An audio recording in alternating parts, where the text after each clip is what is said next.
The emergency page arrived at 10:30 on a Friday night. It was a call that every veterinarian dreads. A longtime patient was in critical condition, bleeding internally. The diagnostic chart on Dr. Claire Jenkins's computer screen showed a routine prescription issued just 12 hours earlier. The record looked absolutely pristine. Every field was populated, and the formatting was flawless. For 90 days, an independent small animal veterinary hospital in rural New England let an advanced artificial intelligence scribe record its exams. The software was incredibly efficient. Documentation time dropped dramatically. Vets finally got their evenings back. And then the machine missed a single sentence spoken offhand by an owner. In a matter of seconds, the automated system created a perfect medical record that was dangerously incomplete.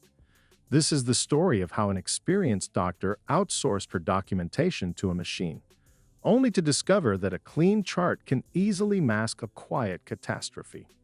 Scorecard anchor. 𝐁𝐞𝐥𝐲𝐬𝐚 green. Charting time down tiled 70% asterisk. Roughly 24 more animals seen weekly asterisk. Burnout metrics fell sharply. Losses. Red. Serious clinical data mission asterisk. A dangerous drug interaction asterisk. Loss of diagnostic nuance risk. Amber. Clinical liability rests with the vet asterisk. Deepening staff automation bias asterisk. A blind spot for conversational context. This is not a simple horror story about rogue technology. It is not a promotional advertisement for medical software. This is the messy truth of what happens when we mistake raw transcription for clinical judgment. By the end of this case study, we will look at the final ledger to see the exact number that forced a veteran veterinarian to fundamentally alter her relationship with automation. Act 1. The wins. Dr. Claire Jenkins had owned her independent veterinary hospital for over 12 years. She loved the medicine, but she was quietly drowning in the profession's greatest modern burnout engine: documentation. Veterinary medicine requires an immense amount of charting. Every exam, every vaccine, every minor symptom must be logged to satisfy licensing boards and guard against malpractice. Studies suggest the average veterinarian spends up to 3 hours a day typing clinical notes. After a grueling 10-hour shift of surgeries and exams, vets spend their evenings at a screen, reconstructing records from memory. Her hospital, managing over 200 animals a week, was hitting a wall of administrative exhaustion. To save her team, Dr. Jenkins deployed an advanced ambient AI scribe called 𝐉𝐨𝐬𝐧. The software operated through a tablet microphone in the exam rooms with secure cloud access to the hospital's electronic health records. 𝐉𝐸𝐧 did not just record audio. It used natural language processing tuned for veterinary terminology. It listened to the conversation between vet and owner, separated small talk from clinical observation, and drafted a structured medical record. The early results felt like an absolute lifesaver for the practice. Within 30 days, the practice reported that its administrative charting time had fallen by about 70%. Vets were finishing their notes before the patient even left the building. The hospital was able to see roughly 24 additional animals each week, cutting the local waitlist and driving an estimated $10,000 in new monthly revenue. There was a standout moment in week 2. During an exam of an elderly cat, the scribe cross-referenced the doctor's verbal mention of a faint heart murmur against a blood panel from 6 months earlier and flagged a subtle kidney risk a tired human might have overlooked. Staff went home on time for the first time in years. The machine looked like an unmitigated triumph. Act 2. The losses. But as the efficiency metrics soared, the clinical records underwent a subtle, invisible transformation. The automated charts were clean, uniform, and remarkably consistent, but they were also quietly hollow. The software was exceptional at capturing what was explicitly said, but it was entirely blind to what was actually meant. It stripped away the emotional nuance, the hesitation in an owner's voice, and the physical subtext of the exam room. The human relationships in the clinic began to thin out. Longtime clients noticed a shift. The exam room began to feel less like a place of compassionate care and more like a structured transcription booth. One afternoon, an elderly client who had brought her dogs to Dr. Jenkins for a decade looked at the tablet recording the session, then back at the doctor. She eventually expressed what many owners were beginning to feel, that the veterinarian was watching the machine more closely than she was watching the patient. The connection that forms the foundation of independent medicine was quietly eroding. The veterinarians were becoming editors of machine-generated text rather than observers of their patients.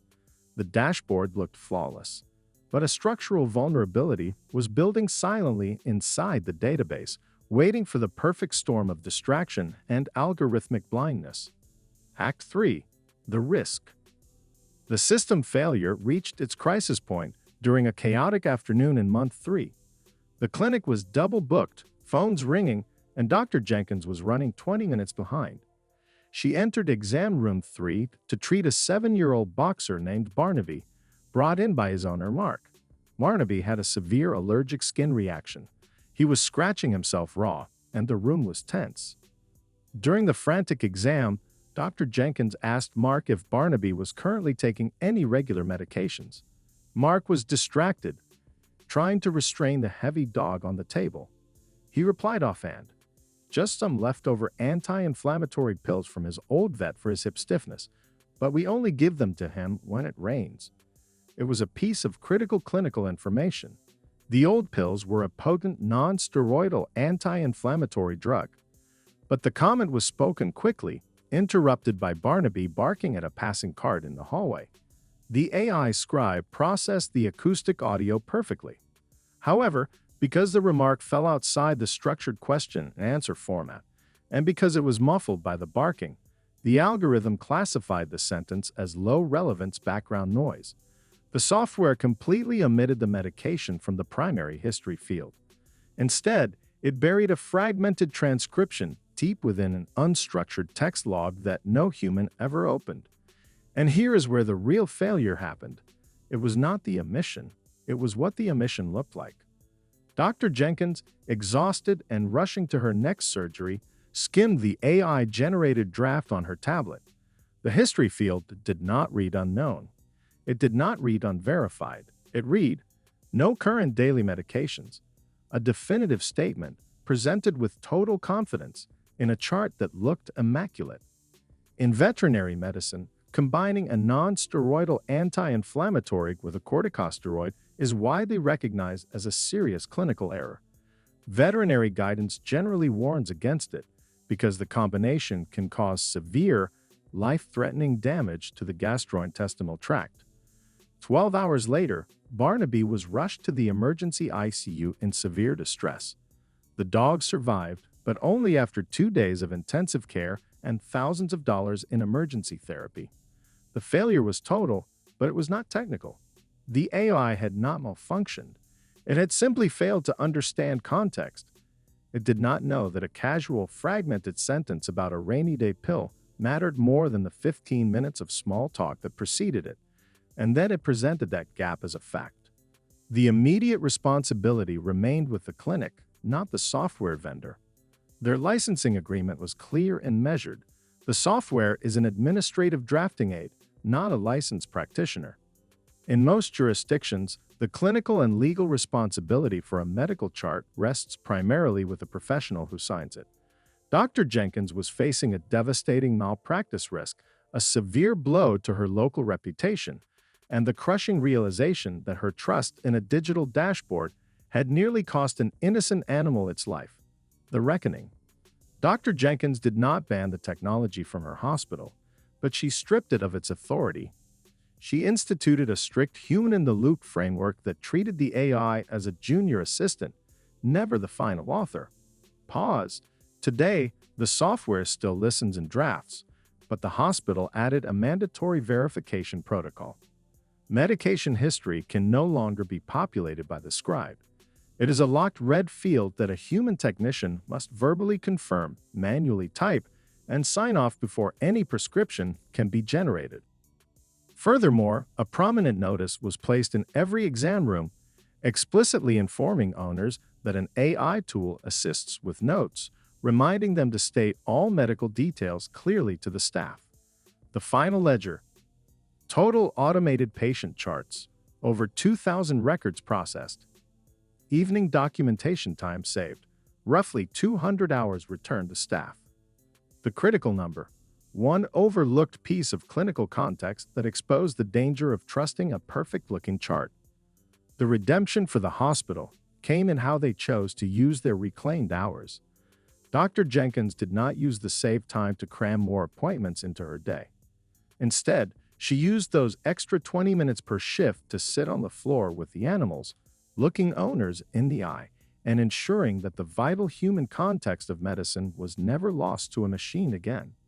The 90-day ordeal leaves every modern professional with 3 definitive lessons. First, an artificial intelligence scribe can record exactly what is said, but only a trained human clinician can hear what is truly meant. Never confuse a clean data printout with an accurate clinical picture. Second, automation bias is the fastest path to professional blindness. The more perfect a software dashboard looks, the less likely we are to question its omissions. Third, when an autonomous system acts under your license, the responsibility for the data it creates or destroys rests with you. You can outsource your labor, but you can never outsource your liability. The machine proposes, the human decides. If you want to protect your independent business as we navigate this chaotic, automated frontier, hit that subscribe button right now.